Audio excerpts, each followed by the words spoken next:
Welcome back to the Peach Teach English podcast. I'm Frankie Mesmer, your host, and today we're going to do a live Q&A session. So let's get started. Do you have a question for me? Yeah, teacher. My first question is, how do you make more friends? Are you asking where you can meet people?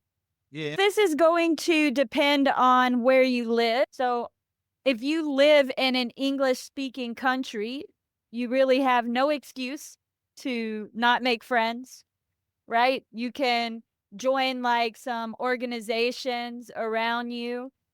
If you're a religious person, you can go to like church and make friends there or find some kind of community groups like this. You could play sports or join like a cooking class or some kind of artistic class. Try to find a community of people that have similar interests to you, and then you can make friends with them and speak English with them.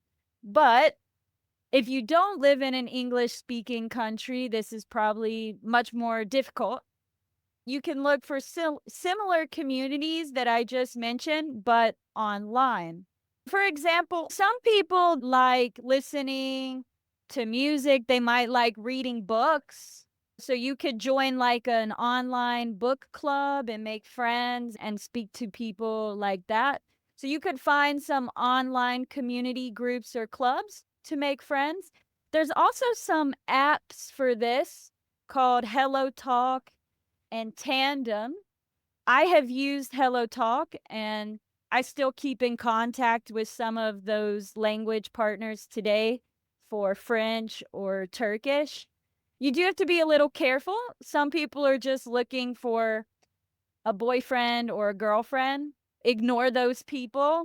But that doesn't mean you can't continue to try to find someone who is more serious about studying. Also, I have my own community WhatsApp group, and you're a part of that, Juan, right? I put some different English learners together and you can practice writing.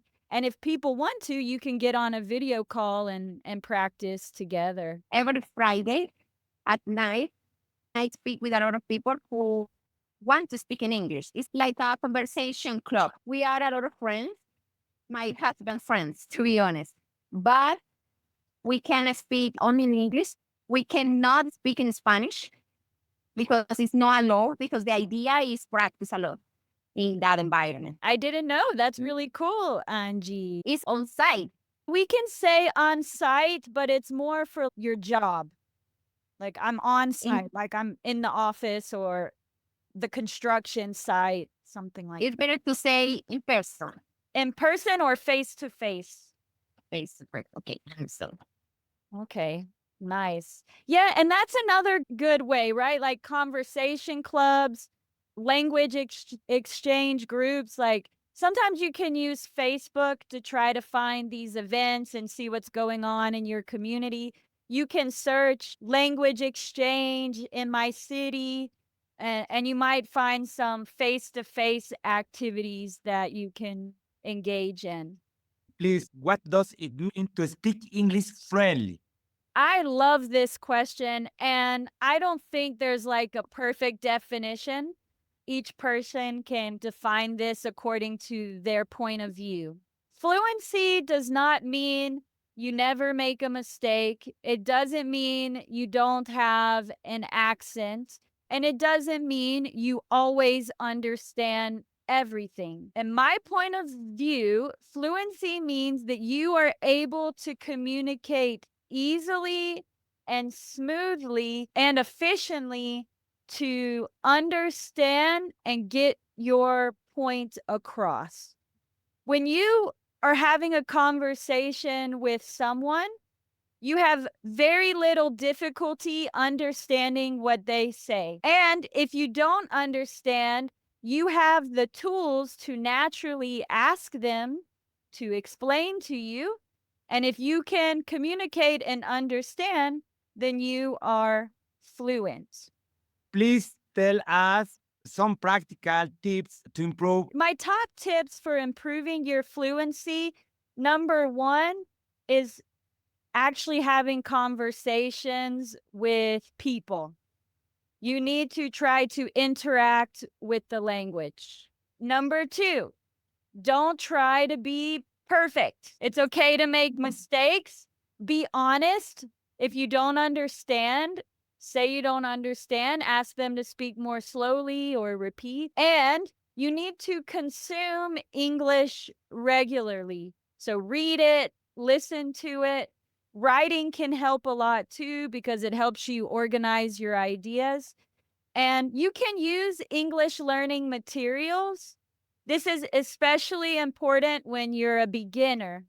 But as you start to become an intermediate advanced learner, you really need to start consuming more real life materials that native speakers use because that's how you're going to become fluent. If you keep consuming things that are too easy, you can understand the easy English, but you can't understand the real English. You got to do a little bit of both. I have a question. I'm having a huge confusion about another and other. What is the difference? Because for me, it's a little bit difficult to understand the difference. Okay, in like a simple explanation, because there could be some technical differences here, but I would say 99% of the time, when we use another, it's because we want one more. And we use other, it's because we want something completely different or multiple of something. Okay. For example, Angie, you're at a restaurant and you drank a beer and now you ask for another beer. Okay. So it's one more beer, right? Another beer. Even if you're ordering a different type of beer, you can still ask for another beer because it's just one. Okay. And then other is going to refer to something completely different.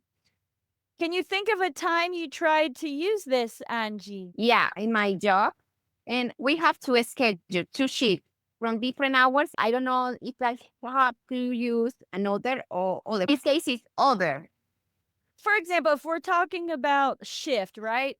So I will work another shift tomorrow because it's still shift and it's another one tomorrow. It's just one. Okay. But if it's Okay. multiple, you would say, I will work 3 other shifts this week. Now, if you really want to emphasize that it's something different, we would use the other one. So we're saying not that one, the other one. So in that case, it's something different and only one. But if it's the same thing, we use another. Okay. Thank you. You're welcome. Do we have another question? Yes, teacher. What do you think about the established, clear, and achievable objectives? Clear and achievable objectives. Whenever we have an objective or a goal, it's better to be more specific about what you want to achieve than just, I want to be fluent in English. Because, like you said, Juan, what does fluent mean? And from my point of view, fluent means you can easily understand and communicate with people. How are we going to measure that? That's hard to measure, no? So I think there's 2 ways you can measure your goals. Maybe there's more, but 2 common ones. The first one, we can do it with assessments, completing levels and things like that. So you could take, I think Angie took the IELTS exam, there's the Cambridge exam. You can take some sort of exam and they'll tell you your level, right? You can also sign up for a course that's very organized. When we finish, you should be now A2. That's another way to do it. Another way to measure your progress could be like keeping a record of how often you study. Yes, Juan?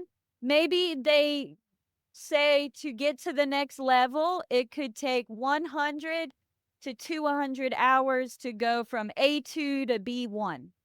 So you can keep a record of those hours. I want to do this in 6 months. Okay. If you need to study 200 hours in 6 months, you need a plan, right? Every day, we would have to do the math on that, but I guess we can do it. What would be the math? No, I don't know. 200 divided by 6 months. Okay, that would be about 33 hours. Yeah. So let's say there's 30 days in a month.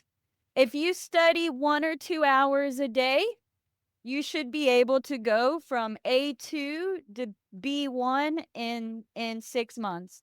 Now, of course, your study methods matter if you want to improve faster, but it's possible. And this is another way to plan your studies and have a goal. It's correct. I remember that 3 months ago, I understand anything you say.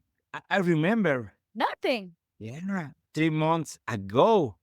Now, in this moment, I understand. Thank you for your help. My success is your success. We're in this together, right? We help each other. Okay, teacher, I have a question for you. Other question. Another question. Why? Another, because it's one more question. I have another question. What are the most common mistakes you made when trying to improve fluency? The most common mistake, and as we mentioned, is trying to be like perfect, right? Perfect pronunciation, perfect grammar, perfect vocabulary. That we're worried about making mistakes. It holds us back from fluency because we're not trying to grow in the language. The more mistakes you make, the faster you will improve because you learn from those mistakes. When we're holding back, we're missing all those opportunities to grow and learn more. That's the biggest mistake, Juan. And I think what a lot of people do because of this is they start with like grammar as the focus. And grammar is important, but it's not more important than using the language. If you're trying to have every grammatical structure perfectly understood before you start speaking, your fluency will take a very long time. Teacher, sometimes I don't know how to use when was able to and Ooh, good question. I just made a lesson plan about this one. Good and was, were, be able to. If we look in the present, we have can and be able to. These two are basically synonyms, right? You can use them almost in all situations. What happens? Can only has two forms. Maybe we could say three. So there's can and could. That's it. Okay. We can't make these verbs future or present perfect, only present and past, and what we call modal verbs, right? And we can say could have, which would be past. But when we move into the past tense, we have could and was, were, able to. And these are used differently in the past. They are synonyms, but there's a technical difference. And we use could when we want to refer to general past abilities. When I was a little girl, I could run all day. When I was a little girl, I could fit into small places. Basically, these are things that were true all the time when I was a little girl. Then we have was, were, able to, which is not focused on past ability in general. It's focusing on a specific moment or situation. You had the ability to complete a task, or you didn't have the ability to win or complete a task. For example, one day I was running in the forest and I fell because of the root of a tree. My foot hit the root of the tree and I fell. And I busted my knee open and it was bleeding everywhere. So I wasn't able to finish my run. That's a very specific moment, and I wasn't able to complete that task.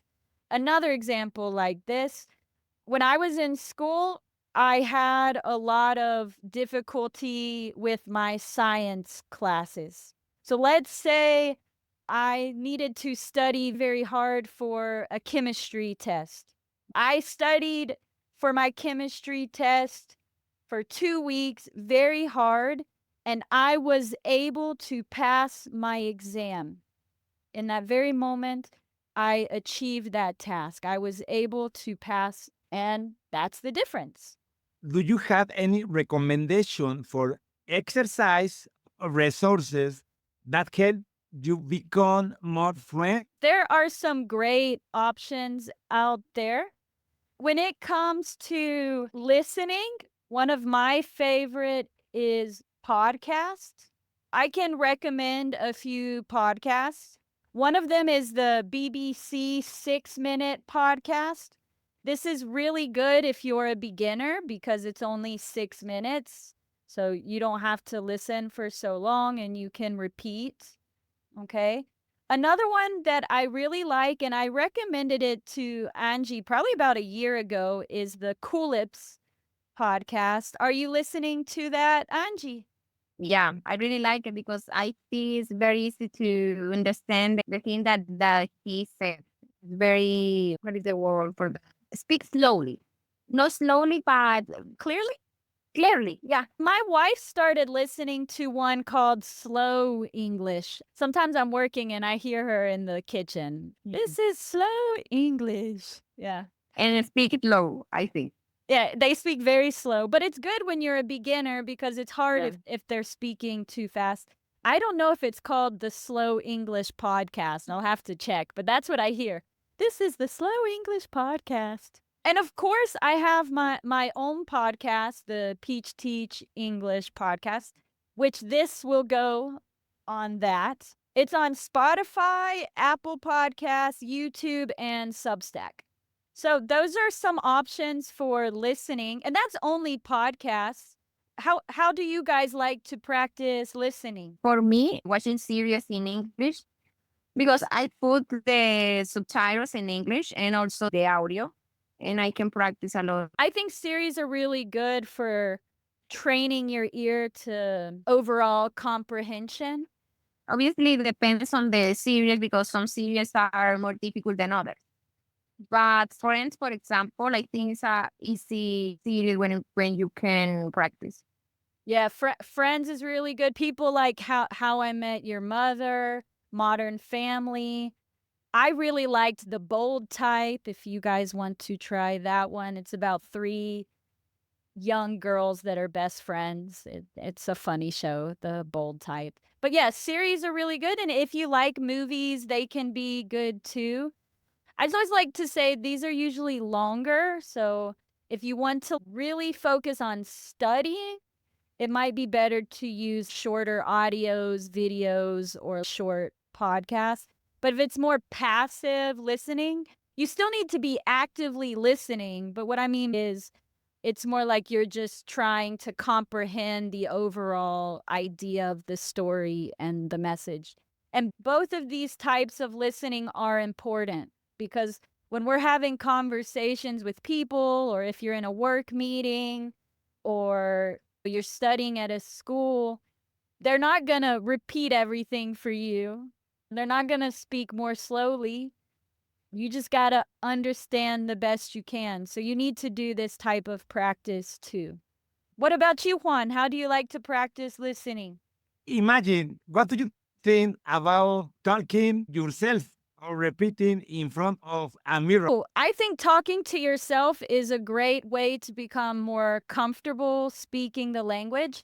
This is really good to teach you how to think in the language. When you talk to yourself, you're training yourself to naturally think in the language as well. And this is something you can do almost anywhere.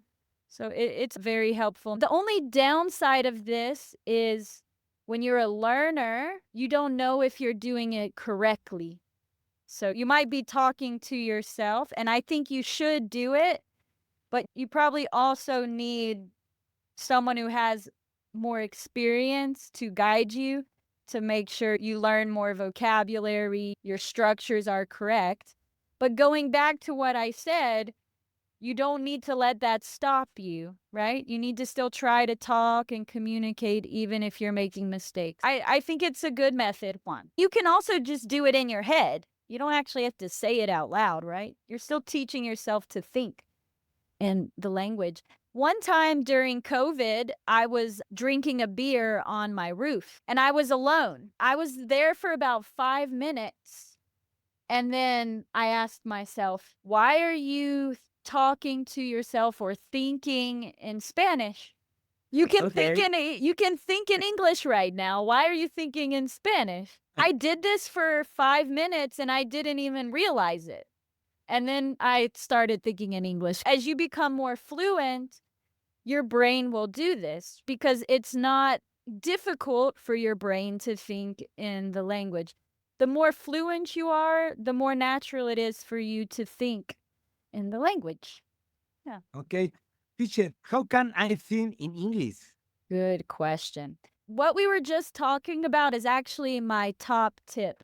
To start thinking in English, start talking to yourself in English, start thinking in English. Because that's what you do, right?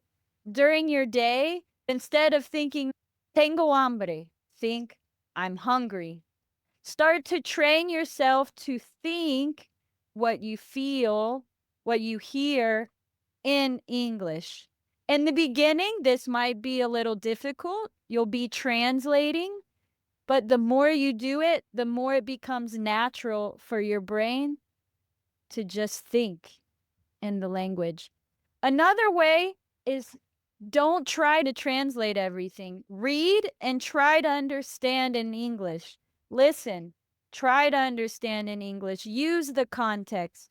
Because reality is, when you were learning Spanish, you didn't have another language for people to explain those concepts to you. You were able to understand them through hearing, seeing, listening. Of course, this is a challenge, but the more advanced you become, the more you should do this and push away from the translations. Okay, teacher. How we can focus on fluency and not grammar. Is fluency and accuracy, right? So your fluency is your ability to communicate your ideas and understand.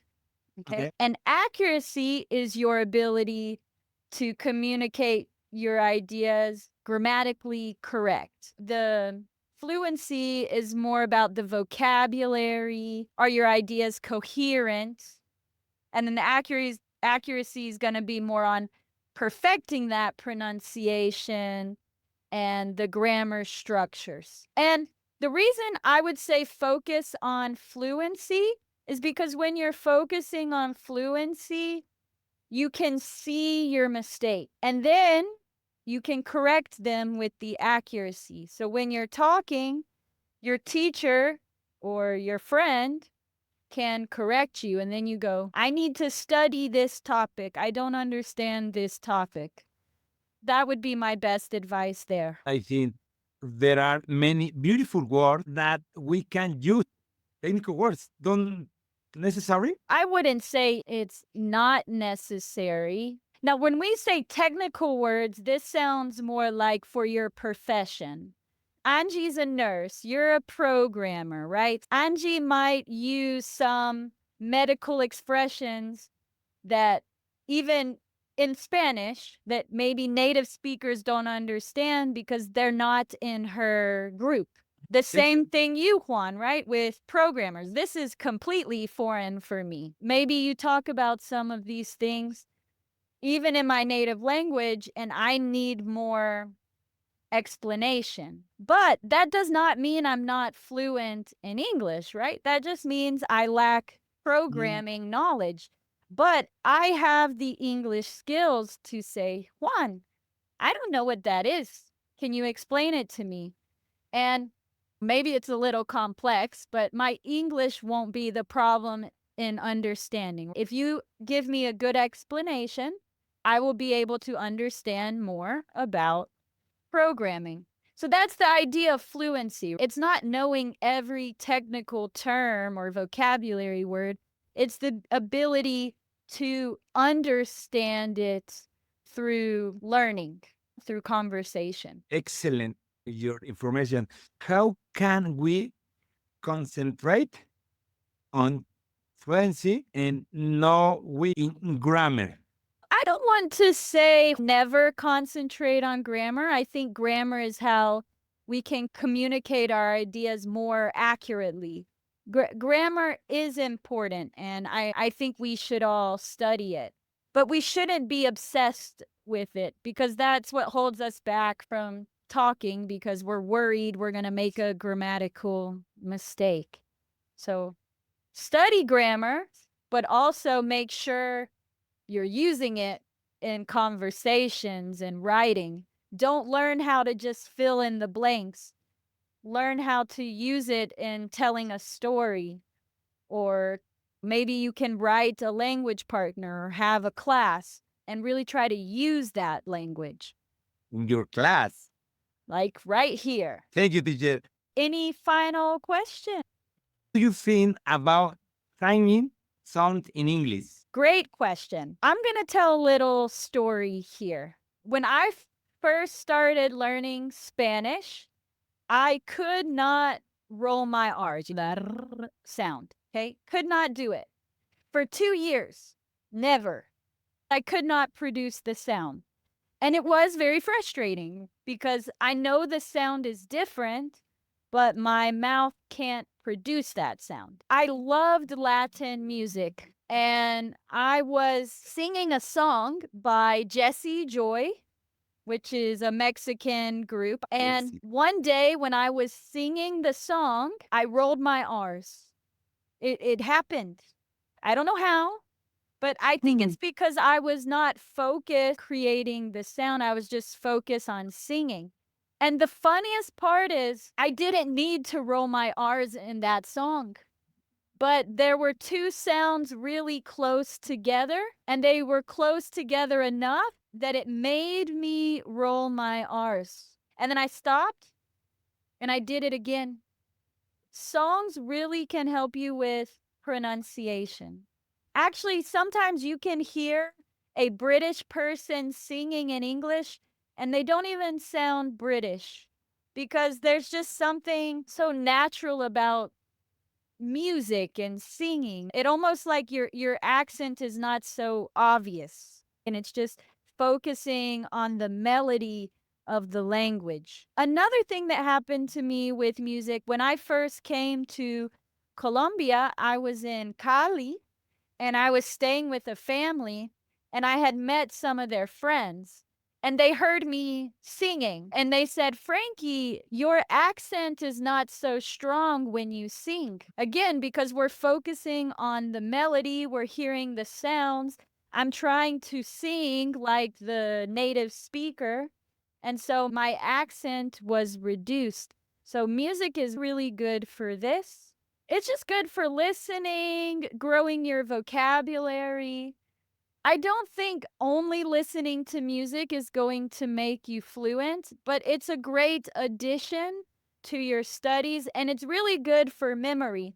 The first song I learned in Spanish was Sabes by Rake, and I still can remember the lyrics to this song. And I learned that song 10 years ago, and I can still sing it. So music is great. Okay. Teacher, last question. How to promote oral communication and confidence? This is really an internal and mental battle because we're telling ourselves negative things. We're saying, ooh, I'm going to make a mistake. Ooh, I'm going to have a funny accent.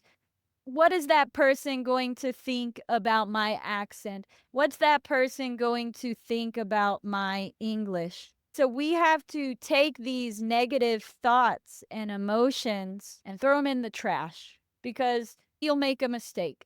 Maybe you have an accent, and maybe that person will judge you for it. But that's their problem. That's not your problem.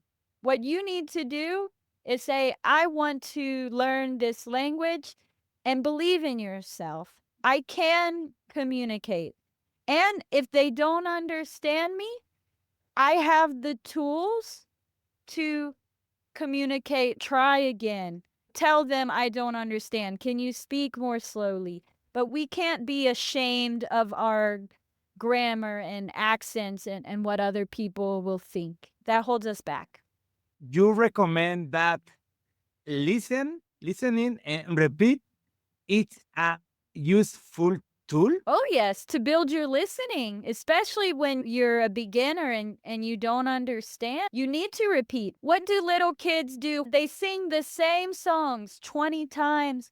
Yeah. At the same time, because you want to be fluent, you need to listen to multiple types of content. You don't become fluent from just one song or one video. But this repetition is important for pronunciation, for Different remembering the topics? vocabulary, different topics. Excellent. Your recommendation, teacher. All right. That's it. We're going to finish here. Thank you, everyone, for coming.